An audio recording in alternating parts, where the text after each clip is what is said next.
You're tuned in to the Stingbat Radio Network on FM 101.2 KRPG.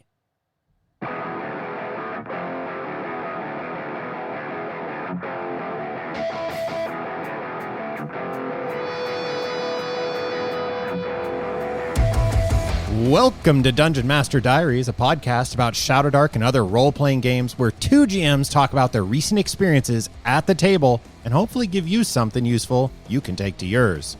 On the show today, we discuss the Torch Timer.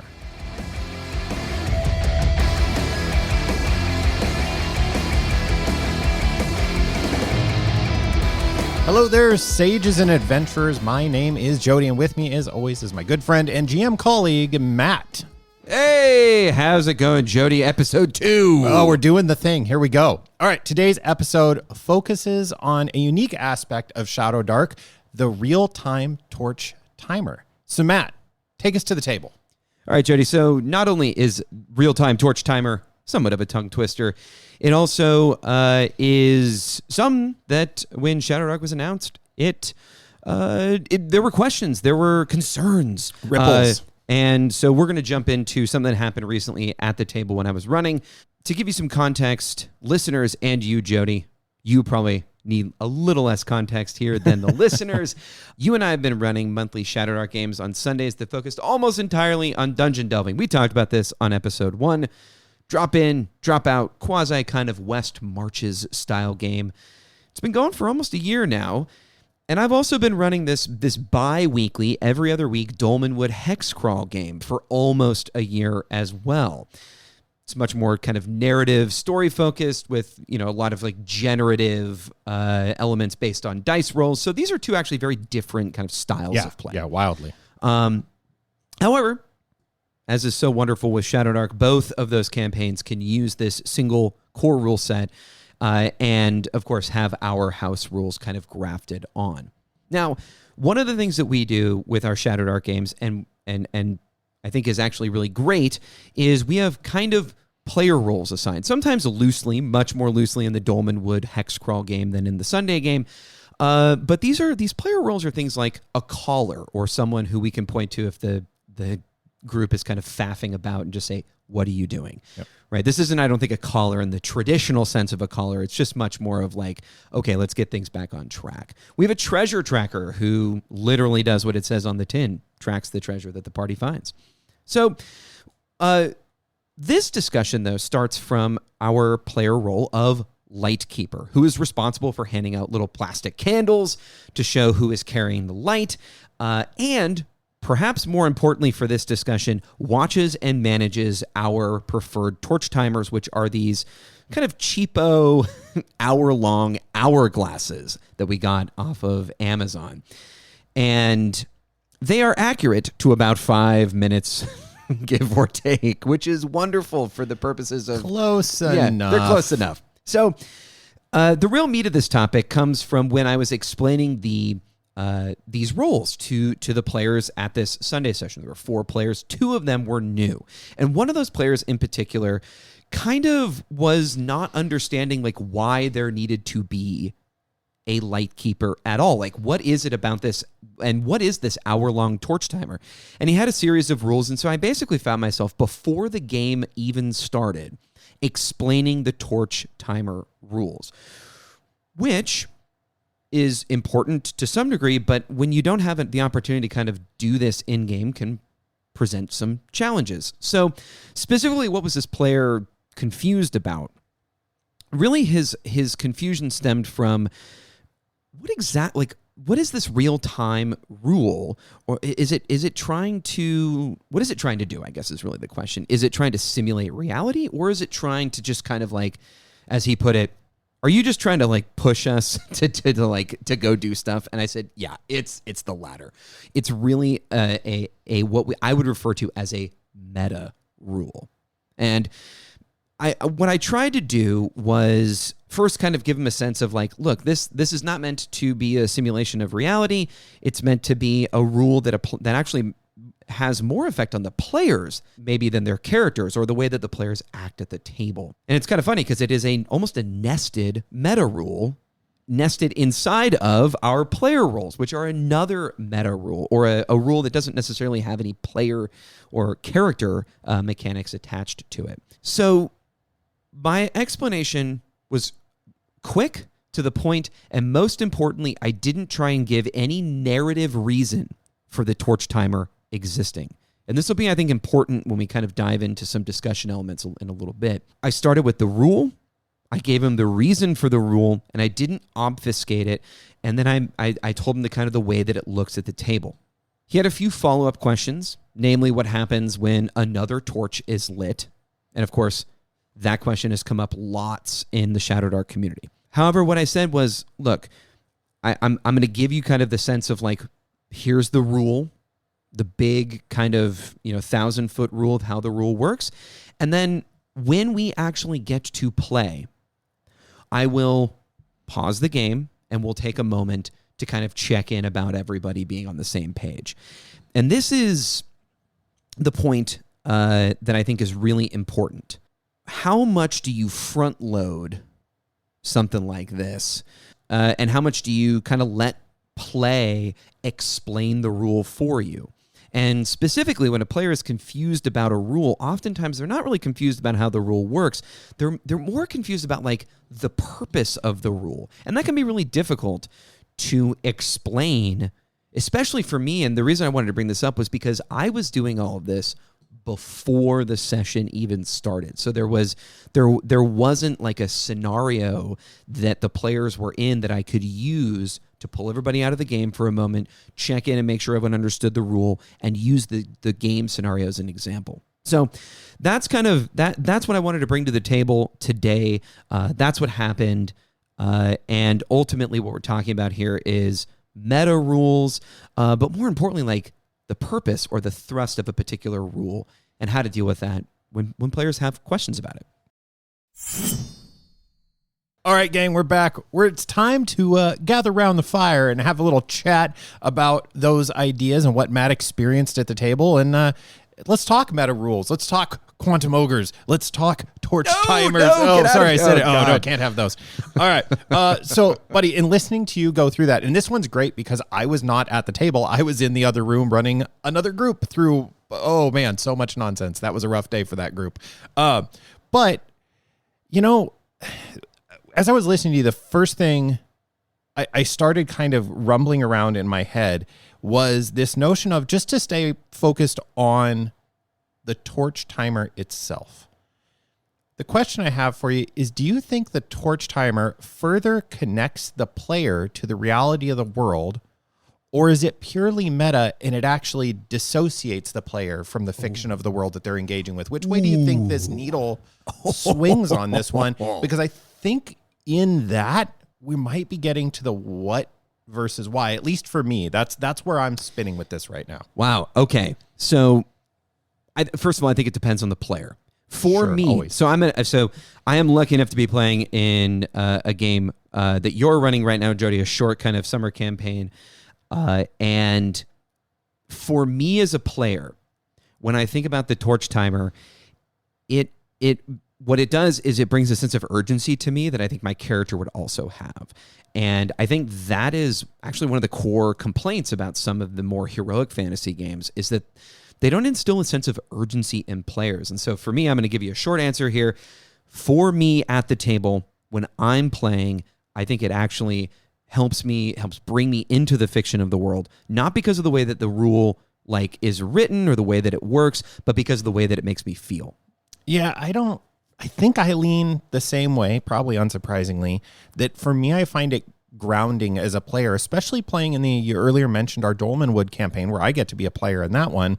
And when we go into a dungeon, the torch timer and the role of the light keeper, the person who is watching the actual we picked them up on Amazon, some hour-long hourglass timers, reasonably cheap, some tea light candles to where the torch goes.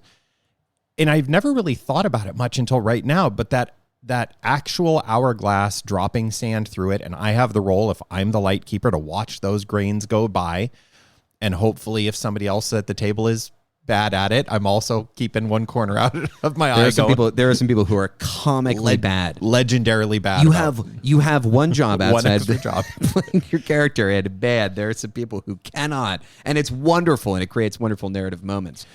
But go ahead. Yeah, and then the tea light candle is out there with whoever's holding the light. And for me, when I am the light keeper, I do feel like, I'm watching this torch burn down. I'm watching this lantern start to waver as the oil burns up. So I actually find the rule surprisingly grounding in world, as opposed to being purely meta. Now, is it a meta rule? Yeah, I mean, it's the old the stick or the carrot, right? I think couched around this, I do want to briefly touch on, we also, rather than using random encounter rolls, both of us have moved away from the roll a d6 and on a 1 you have an encounter. Both of us use the Goblin Punch crawling clock or crawling die. So you have a countdown mechanic that the players at the table can see. Yet another meta currency kind of going on. Yeah, and I want to actually take a pause here and just say, like, really what you and I have done over the time that we've spent with Shadowdark is made a lot of the mechanics fully transparent and visible, like literally have a visual. So, for instance, the way this crawling clock works, and it's cool because it works in tandem with the way that the torch timer works. The torch timer is a real-time mechanic, whereas our crawling clock is a round counting mechanic. So basically, every round we roll a d6. We have a like a d20, almost like a Magic the Gathering d20 spin down die on the table. Big chonky one that everyone can see. Starts at 20. Every round we roll a d6, and it reduces the crawling die by that number. If you roll a 6, it explodes. You roll it again, and when that hits 0, there will be in the near future a random encounter. That doesn't mean it's going to be a combat encounter, and we tell our players that. It just means that something is going to happen when that thing hits 0. And we just keep going around and around and around and around and around on that die. And what it does is it creates a round by round mechanic for pushing the players forward. It creates, in tandem with the torch timer, this feeling of like when your torch is trying to go low, and the crawling die is starting to count down. It really does have that feeling of impending doom, and the Shadowdark kind of wrapping around you. I'm getting anxious to thinking about it. Right. It does have this kind of lovely synergistic effect. So. But what I wanted definitely worth a shot. I mean, I would highly encourage folks. We'll have it in the notes. Go check out Goblin Punch and the Underclock. It's a really cool idea. We, as Matt described it, is how we use it. There's a lot more to it that he does with it or they do with it that we don't do. But it was just a really nice pairing with the torch timer, and it gets to this question of what's the rule versus why is the rule. Like, what is the rule? The rule is easy to understand. You have an hour, and then your torch goes out. Versus why do that? And I referenced that a second ago, this idea of, like, the stick or the carrot of, like, ideally the carrot is finding treasure, right? The XP system in Shadowdark is built around finding stuff. Go find stuff. So you need to get moving. In our Sunday sessions that Matt's referencing, I had a session a while back that literally the poor group just was being so cautious. They got done with their day and they'd recovered almost nothing. And what they'd done is scouted like 8 rooms, but they hadn't gone in any of them. That's a legendarily ridiculous game. Right. And then they bailed, and then it was like, what went wrong? And I was like, you guys, somewhere I didn't get across the point as the GM clearly enough. And you guys lost the thread of XP is treasure. Right. You have to engage and go get it. And they were being so careful. Nobody died. Everything went great. They had a lovely time, except they earned nothing. And they saw most of the location and then left and was like, no, you guys actually have to go get stuck in. Yes, the rooms have threats in them, and you have to go engage with those threats. So that what versus why, it's not all stick here of the torch timer counting down and that feeling of, your time ebbing away and the darkness encroaching. That's the word I was looking for. Encroaching. Encroaching, yes. Thank you for that. Sneaking in on you.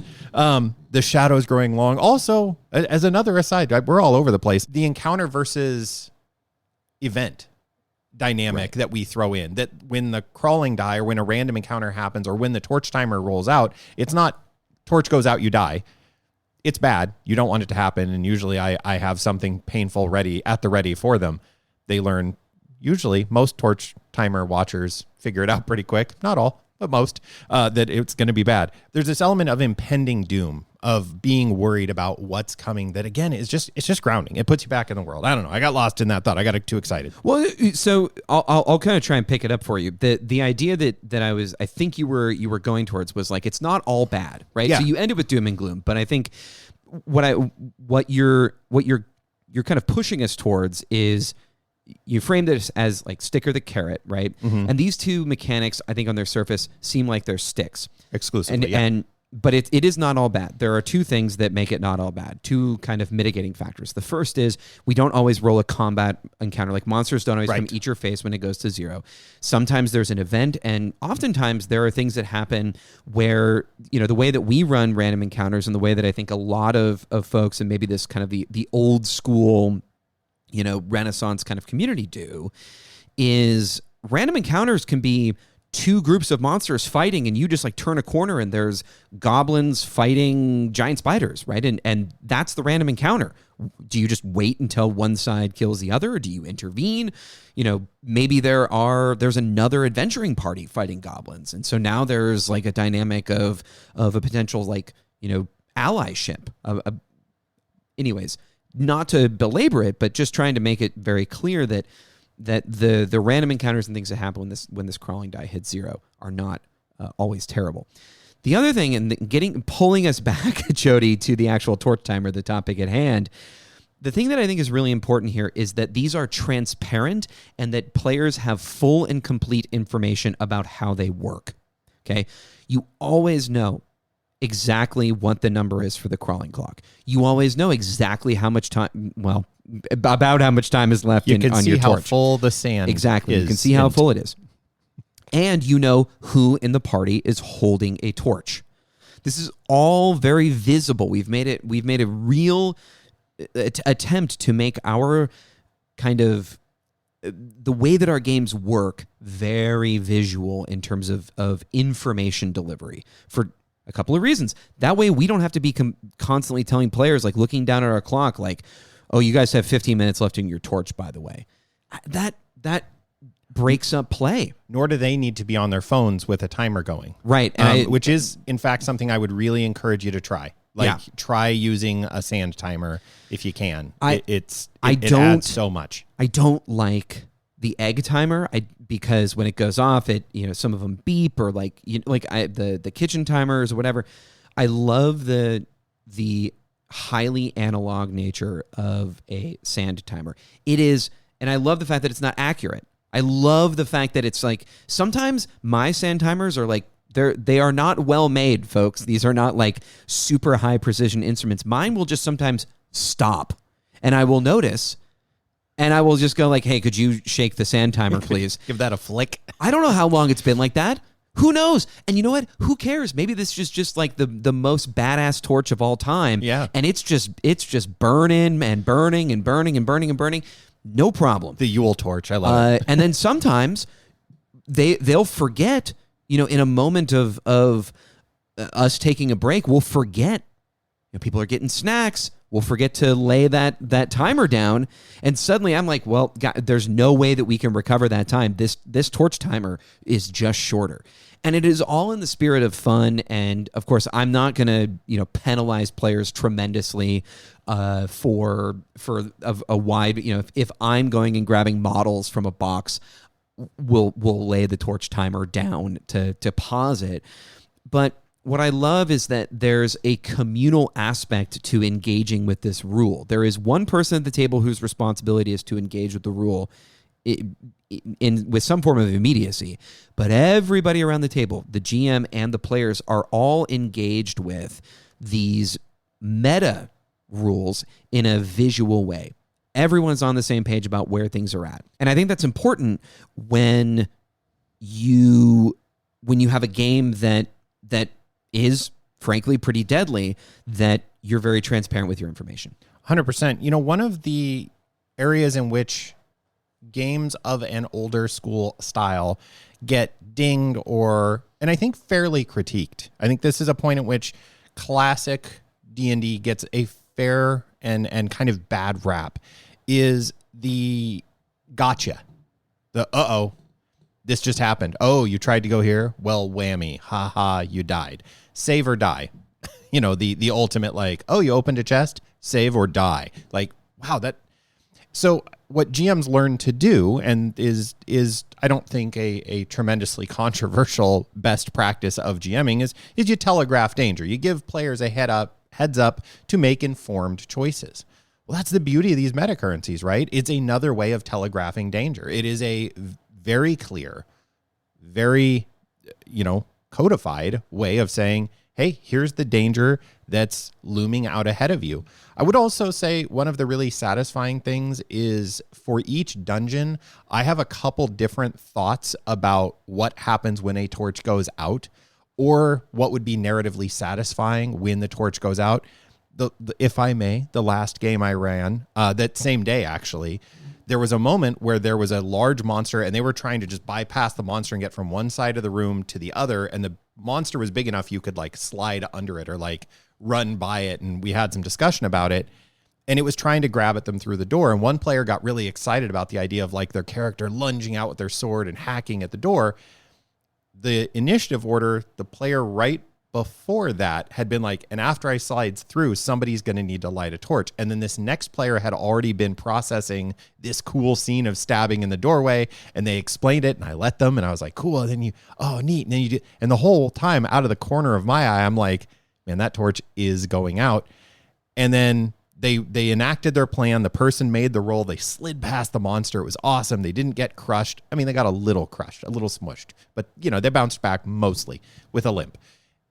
And then I go, and you slide through the door and the room goes dark. And that was enough. And they're all like, wait, what? And then like the one player who'd been like, somebody light a torch, was like, yeah, because the torch went out. And the player was hacking at the door, plays with us all the time. And she's going, oh my God, I can't believe I did that. That's such a rookie move. What was I thinking? Oh, how did I just was sitting there talking about my cool stab. And it was this great moment.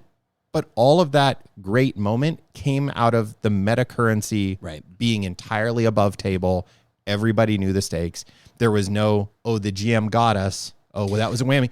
No, They made their choices, and they were very aware of their choices to comedic effect. In that instance, going, you slide through the door and the room goes dark, and I just upgrade the crawling clock die, because that's what we do, was enough. Like, it created a cool dramatic beat without it being... the lights go out and, hey, so-and-so, you take whatever damage. Yeah, like, rocks fall, you die. Rocks fall, you die. Yeah. Or, a spider drops on your face. Now you're fighting a spider, or whatever it may be. It's the joy of what makes these rules work, the what versus the why. In a weird way, what's the rule answers why have the rule in these cases. Why have a rule with a real-time torch timer? Because then everybody knows, and this thing that's abstract is no longer abstract. We're all making informed choices. So let's talk about some of the I don't want to say like downsides, and so but some of the complexities of this, right? Sure. So up at the top of the episode, I kind of introduced the inevitable questions of like, well, what happens when another torch is lit? And so what I think is important to reference here is that when you have some of these rules that are really simple, light a torch, it lasts for an hour. What you lose is what that player was asking about. Is this trying to simulate reality, or is this kind of an abstract meta rule? You lose that simulation aspect. Mm-hmm. These torch timers do not function like a normal torch would in the dungeon, right? And that's what, dungeon turns in, BX games were all about, right? It was trying to kind of quantify and codify specific amounts of time in game that were divorced from real time spent, adjudicating various actions of the PCs. So the thing that I want to kind of start with is when a new torch is lit, right? what we do, and I think what generally the kind of the community consensus is, if I might be wrong about this, but this is from my point of view, the general community consensus seems to be that you light a new torch and you just start a new timer. You don't have a bunch of torch timers going at once. There are people who do that. I know because they've posted about it on the Discord, and there have been discussions about this in the past. We just start a new torch timer. We have 2 of these hourglasses, and that's done us totally fine. Yep. We don't need like 5 of them. Players aren't relighting torches all the time. We use hour-long torches. We don't use, the reduced torch length that is one of the optional rules in Shadow Dark. Could be fun, but for the purposes of what we're doing, not really it's not helping us tell the stories and do the things we want to do. So what happens when another torch gets lit? And then the inevitable question, Jody, and I'm asking you to answer this. Wait, can I save this torch? Can I close the torch? Uh-huh. And this actually happens a lot with lanterns. Yeah. Lanterns is when this happens the most, because a torch, you're like, okay, fine. Lanterns are hard. Yeah, because you can turn it off. You literally can. Our rule is what? Our rule is no. You spend the oil buys you an hour of time. That's it. That's the deal. Which then prompts the question of well, then why ever have a lantern? And we don't see a ton of lanterns, frankly. But there's also a lot of meta ruling that you can do right there around it. Of if a torch hits the ground, how are you ruling a torch has hit the ground? We go with the 50-50, right? If a torch hits the ground, there's a 50-50 chance it goes out, no matter why it hit the ground. A lantern, I tend to be a little more forgiving of.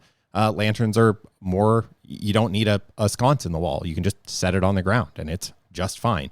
They also make impromptu explosives that torches don't. That there are reasons to have them. But yeah, it's the same. And why have it be the same then is the question. What's the rule now? Why is that the rule? Because it's clean. Because then it's always the same. A light spell works the same as a torch, works the same as a lantern. And maybe at your table, you like those. We like that each of these work different. I saw some rules for candles the other day that I thought were really clever. I was like, oh, that's really neat. It gets into more tracking a nuanced style of light dimension that I don't want to do. But I was like, I could totally see a world in which having a candle give off a little bit of light versus a lantern give off a ton of light and how would the world react around those things? And I could see as a GM that actually being really fun to play with. And I'm all for it. But, for us, the answer became less is more in terms of rules overhead. The what's the rule? Let's make that as minimal and straightforward as possible for our players to remember. So that's the way we ruled it. But again, man, that's the beauty of Shadow Dark. It is right. You can go any one of these options feels totally viable. So the only other thing that I want to talk about as far as torch timers are concerned is what, the torch as an item in Shadow Dark becomes very important. But one thing that I have noticed, and I don't know if you've noticed this, is that I don't know how many players have mathed this out, but you can gamify a lot of these very transparent meta rules. Oh, totally. So if for instance, that a session of our Sunday game usually lasts, in terms of it being in the dungeon and in need of a torch, about 4 to 4.5 hours. Yeah. Then you can game out that in your group, you just need about 5 torches. Now, that doesn't account for maybe your torch goes out or whatever, and so there's but generally speaking, there haven't been, but there are ways to gamify these things. If we're looking at something different, our crawling clock that we use, our crawling die, players start, when that thing gets down close to 0, they start getting cagey sometimes, and so one of the dangers with any meta currency, whether it be luck or inspiration or any meta rule, is that it's a rule And when it doesn't have an attachment to the narrative, it's a little easier to take advantage of because it doesn't feel like you're fussing with the world. It feels like you're just fussing with this thing that doesn't really have a whole lot of connection. Now, we've established that we like and feel like there's a connection, but I wanted to kind of get your thoughts on that, on the fact that some of these rules have the capability to be, I don't want to say exploited because I don't actually know if I agree with that, but maybe that is what it is. But what are your thoughts on the kind of gamifying some of these things? Maybe that's not even the right word, but I think I've done a reasonable enough job setting you up here. So, So I'm going to do the annoying thing and answer your question with a question. So Shadow Dark, would you say, is a game about gear and a game about equipment and items? I mean, yes. Yeah, I mean, it's a D20 game that really emphasizes what's in your backpack. Yeah. Well, I don't see it any different than if you're counting how many torches, then the discussion around, hey, who doesn't have any slots? Okay, let's light your torch so we can open up some slots in your backpack. I don't see them as different. You know, we are playing a game, and there is a satisfaction in two ways for any role-playing game that you get to, as a player, feel smart. You get to feel clever.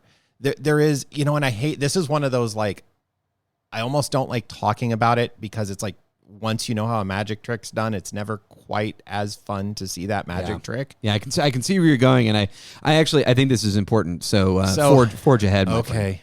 So we're playing a game, and everybody likes to feel clever when they play a game. That's Matt and I have played so many and still deeply love board games.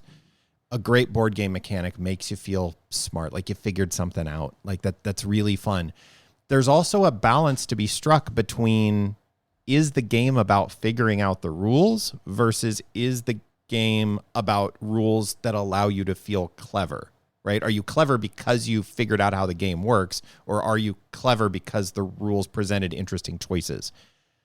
And as GMs, we like to feel clever in that for me, I telegraphed danger in a way with a known story that my players got to still feel fresh and new and excited by the story. And I got to watch that story unfold in an interesting way. I felt clever that I was able to pull off that kind of bait and switch. As a player, I feel clever when I solve a puzzle. I feel clever when I defeat a monster. So in a weird way, I feel like the torch timer being this known gameable thing is good because it's so simple that everybody can feel clever about it. Like, it's not a tricky, aha, I broke reality. Also, it's worth noting, I like to attack torches. Not the light, but actually the torches. During travel, you spent some extra torches. Oh, you got in the water? You lost a torch. You know, or using rations in a similar way. That, like, these like known spendable commodities, find other ways to hit the torch tax. That's also, but that's again, I don't feel weird about it as a game mechanic when the game mechanic is so straightforward and simple.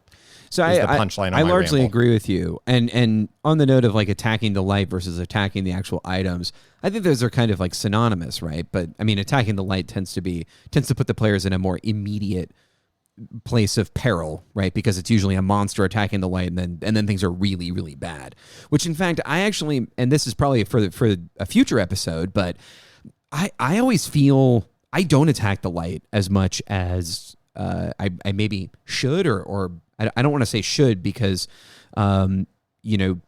it's not necessarily a core rule, but is a core concept and a core belief system of Shadow Dark that game masters are going to have the monsters attack the light.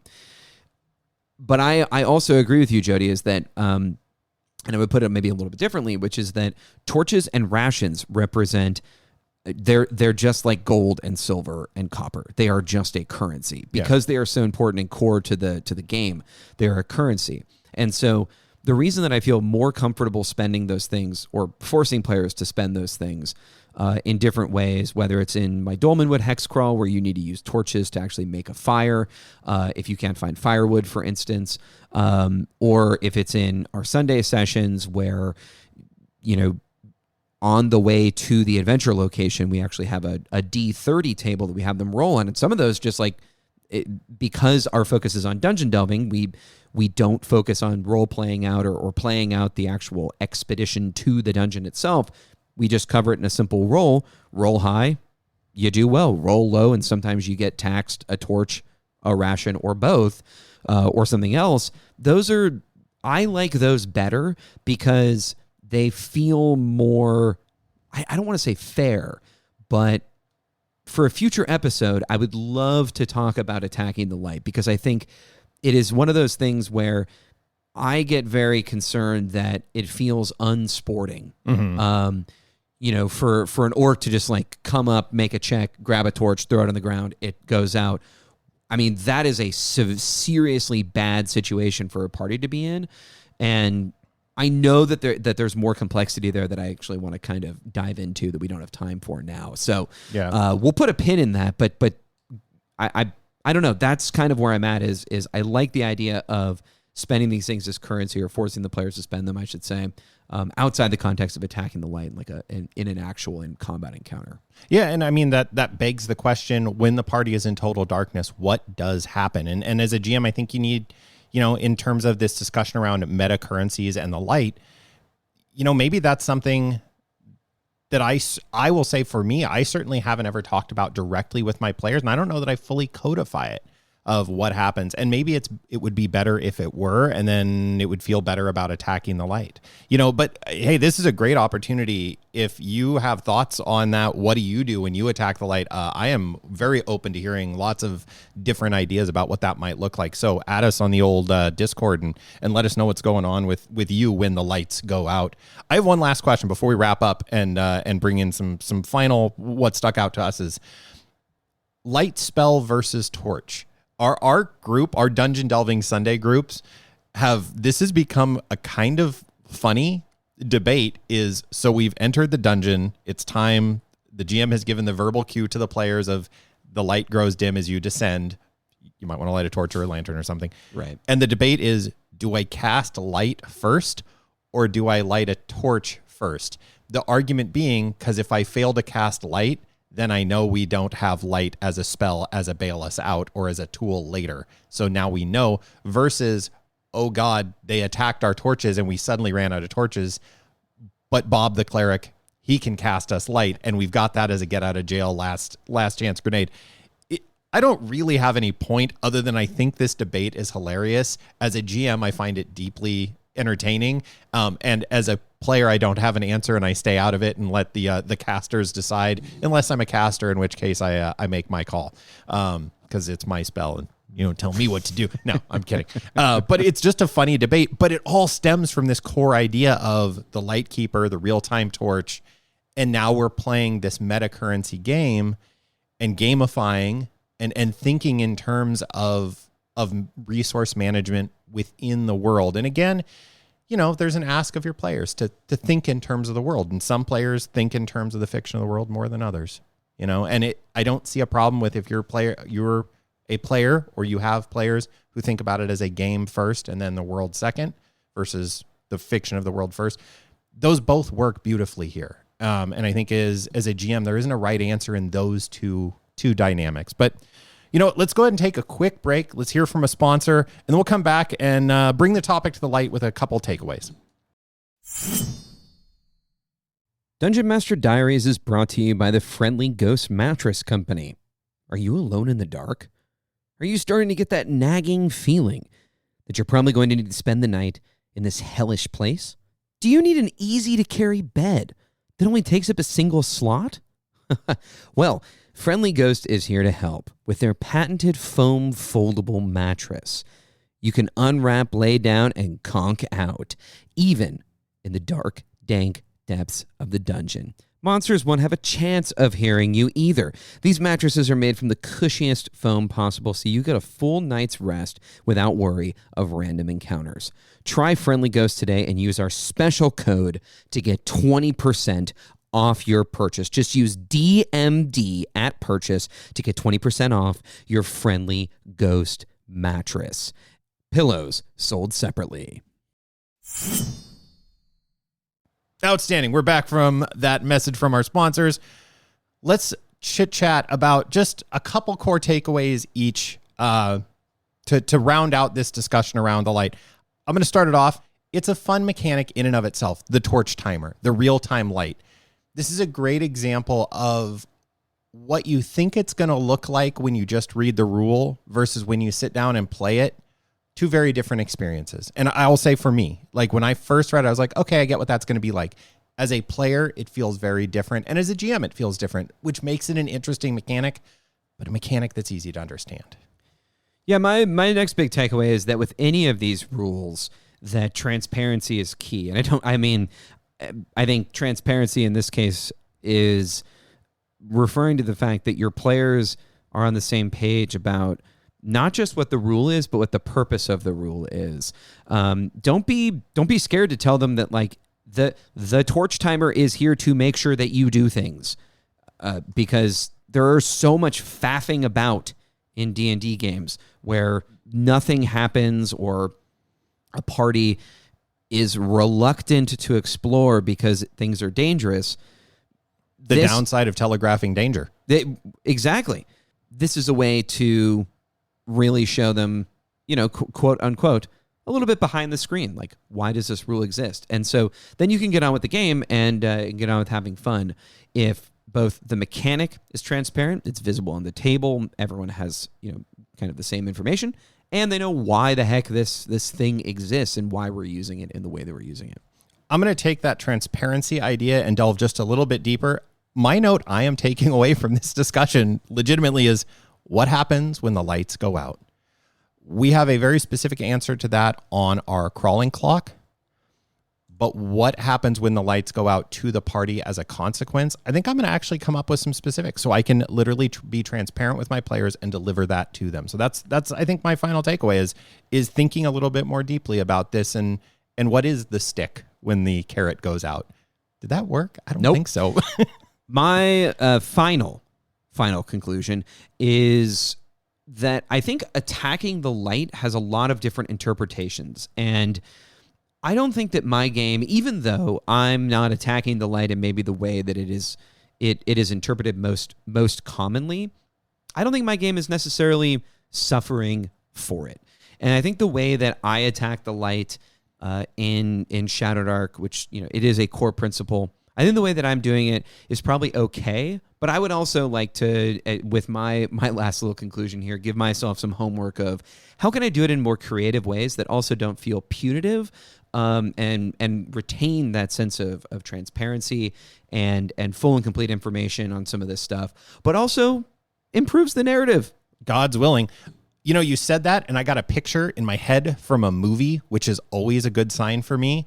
The moment when the Fellowship is fleeing Balin's tomb and the goblins are coming down the pillars and Gandalf hits the torch and pushes it forward and there's that kick booty close up on a goblin's face with the big bugged out Moria goblin eyes. That's the moment the monster wants to attack the light. And like living in that moment in my own headspace, I think is going to help me find answers to these questions. Dear listeners, hopefully you find answers in your own darkness to improve your process. As the torchlight grows dim, we hope you were able to find something useful in our discussion that you can take into your future games. Now, if you have any questions or a unique experience from your own table that you'd like us to chit-chat about on a future episode, head over to the Dungeon Master Diaries thread on the Shadowdark Discord channel. Look for the links to any materials we referenced in this episode in that thread or in the show notes.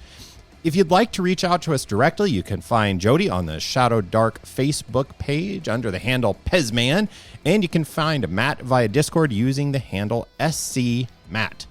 Until next time, later, nerds. Dungeon Master Diaries is a production of the Stingbat Radio Network. It's produced by Jody Kropholler and edited by Matt Bruner. Our intro and outro music is composed by Christian Schuster. Dungeon Master Diaries is an independent production and is not affiliated with the Arcane Library, LLC. Shadowdark RPG is a product of the Arcane Library. Copyright 2023.